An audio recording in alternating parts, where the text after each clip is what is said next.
ಇನ್ನು ಲೋಕಸಮರದ ಫಲಿತಾಂಶಕ್ಕೆ ಕ್ಷಣಗಣನೆ ಪ್ರಾರಂಭವಾಗಿದೆ. ಚುನಾವಣೋತ್ತರ ಸಮೀಕ್ಷೆಗಳು ಭರ್ಜರಿ ಬಹುಮತದೊಂದಿಗೆ 3ನೇ ಬಾರಿ ಮೋದಿ ಪ್ರಧಾನಿ ಆಗ್ತಾರೆ ಅಂತ ಭವಿಷ್ಯ ನುಡಿದಿದೆ.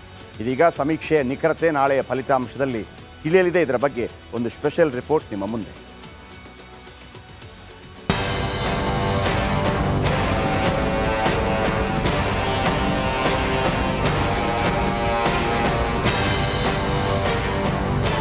ಇಡೀ ವಿಶ್ವದ ಚಿತ್ತ ನಾಳೆಯ ಭಾರತದ ಚುನಾವಣೆ ಫಲಿತಾಂಶದತ್ತ ನೆಟ್ಟಿದೆ. ಚುನಾವಣೋತ್ತರ ಸಮೀಕ್ಷೆಗಳು ಕಮಲ ಪಾಳೆಯಕ್ಕೆ ಭರ್ಜರಿ ಬಹುಮತ ಸಿಗಲಿದೆ ಅಂತ ಭವಿಷ್ಯ ನುಡಿದಿದೆ. ರಾಹುಲ್ ಗಾಂಧಿ, ಸೋನಿಯಾ ಗಾಂಧಿ ಮಾತ್ರ ಸಮೀಕ್ಷೆಗಳ ವಿರುದ್ಧವಾದ ಫಲಿತಾಂಶ ಹೊರಬರಲಿದೆ ಎಂದಿದ್ದಾರೆ.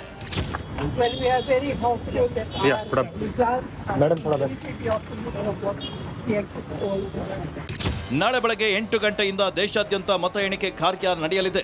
ಯಾವುದೇ ಅಹಿತಕರ ಘಟನೆಗಳು ನಡೆಯದಂತೆ ತಡೆಯಲು ಇಂದು ಸಂಜೆ 6 ಗಂಟೆಯಿಂದ ಜೂನ್ 5ರ ಮಧ್ಯರಾತ್ರಿ 12 ಗಂಟೆವರೆಗೂ ದೇಶಾದ್ಯಂತ ನಿಷೇಧಾಜ್ಞೆ ಜಾರಿ ಮಾಡಲಾಗಿದೆ. ಇಂದು ರಾತ್ರಿ 12ರಿಂದ ನಾಳೆ ಮಧ್ಯರಾತ್ರಿ 12 ಗಂಟೆವರೆಗೂ ಮದ್ಯದಂಗಡಿಗಳು ಬಂದ್ ಆಗಲಿವೆ.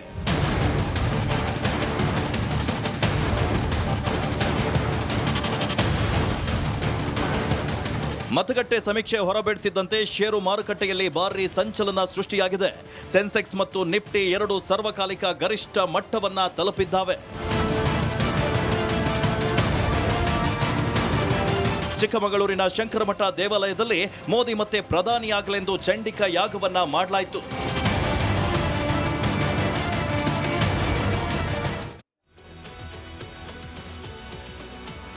ಓಕೆ, ಈಗ ಬಿಜೆಪಿ ಅಥವಾ NDA ಮೈತ್ರಿಕೂಟ ಎಷ್ಟು ಸೀಟ್ಗಳಲ್ಲಿ 0 ಸುತ್ತಿದೆ? ನಡಿ ಈಗ ಶುರು ಮಾಡೋಣ. ಕೇಸರಿಯಿಂದ ಮನೋಲ್ಲಾಸ ಮನಸ್ಸು ಮತ್ತೇರಿ ಕುಣಿದಾಡಿದೆ ನೋಡು, ಮನಸ್ಸು ಮತ್ತೇರಿ ಕುಣಿದಾಡಿದೆ ನೋಡು. ಕ್ಷಣ ಕ್ಷಣವೂ ಆಚರಿಸಿ ಕೇಸರಿ ಹಬ್ಬ. ವಿಮಲ್ ಬಾಯಲ್ಲಿ ಹೇಳಿ ಕೇಸರಿ ಅನ್ನೋದನ್ನು ತೋರಿಸ್ತೀನಿ ನಿಮಗೆ. ನೋಡಿ, ಇಲ್ಲಿ 7 ರಾಜ್ಯಗಳು ಮತ್ತು 4 ಕೇಂದ್ರಾಡಳಿತ ಪ್ರದೇಶ ಇದೆ. ಒಟ್ಟು 11 ರಾಜ್ಯಗಳಲ್ಲಿ NDA ಪಡೆದಿರುವಂತಹ ಕ್ಷೇತ್ರಗಳ ಸಂಖ್ಯೆ 0. NDA ಪಡೆದಿರುವಂಥ ಕ್ಷೇತ್ರಗಳ ಸಂಖ್ಯೆ 0. ಯಾವುದೆಲ್ಲ ಬನ್ನಿ ನೋಡೋಣ. ಇಲ್ಲಿ ಒಟ್ಟು 92 ಸೀಟ್ ಬರುತ್ತೆ. ಈ 92 ಸೀಟ್ಗಳ ಪೈಕಿ NDA ಮೈತ್ರಿಕೂಟ 0 ಸುತ್ತಿದೆ. ನಂಬರ್ 1 ತಮಿಳುನಾಡು.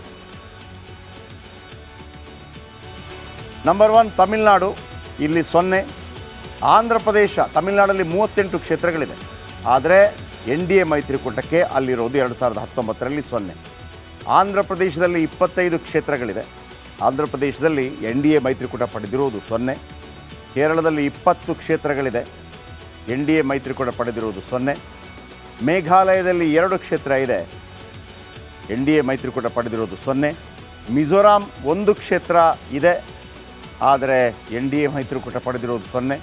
ಅಂಡಮಾನ್ ನಿಕೋಬಾರ್ ಕೇಂದ್ರಾಡಳಿತ ಪ್ರದೇಶ 1 ಕ್ಷೇತ್ರ ಇದೆ, ಆದರೆ ಪಡೆದಿರೋದು 0. ದಾದ್ರಾ ಮತ್ತು ನಗರ ಹವೇಲಿ 1 ಕ್ಷೇತ್ರ ಇರೋದು, ಆದರೆ NDA ಮೈತ್ರಿಕೂಟ ಪಡೆದಿರೋದು 0. ಸಿಕ್ಕಿಂ 1 ಕ್ಷೇತ್ರ, ಆದರೆ NDA ಮೈತ್ರಿಕೂಟ ಪಡೆದಿರೋದು 0. ಲಕ್ಷದ್ವೀಪ 1 ಕ್ಷೇತ್ರ ಇದೆ, ಆದರೆ NDA ಮೈತ್ರಿಕೂಟ ಪಡೆದಿರೋದು 1. ಪಾಂಡಿಚೇರಿ 1 ಕ್ಷೇತ್ರ ಇದೆ, ಪಡೆದಿರೋದು 0. ನಾಗಾಲ್ಯಾಂಡ್ 1 ಕ್ಷೇತ್ರ ಇದೆ, ಪಡೆದಿರೋದು 0. ಇನ್ನು BJP ಅಧಿಕಾರಕ್ಕೆ ಬರುತ್ತೆ ಅಂತ ಕಾಂಗ್ರೆಸ್ ಶಾಸಕ ಕೊತ್ತೂರು ಮಂಜುನಾಥ್ ಹೇಳಿದ್ದಾರೆ. ದೇಶದಲ್ಲಿ BJP ಅಧಿಕಾರಕ್ಕೆ ಬರುತ್ತೆ ಎಂಬುದು ಸತ್ಯ. ನಾನು ಕಾಂಗ್ರೆಸ್ ಶಾಸಕನಾದರೂ ಸತ್ಯ ಹೇಳ್ತಾ ಇದ್ದೇನೆ.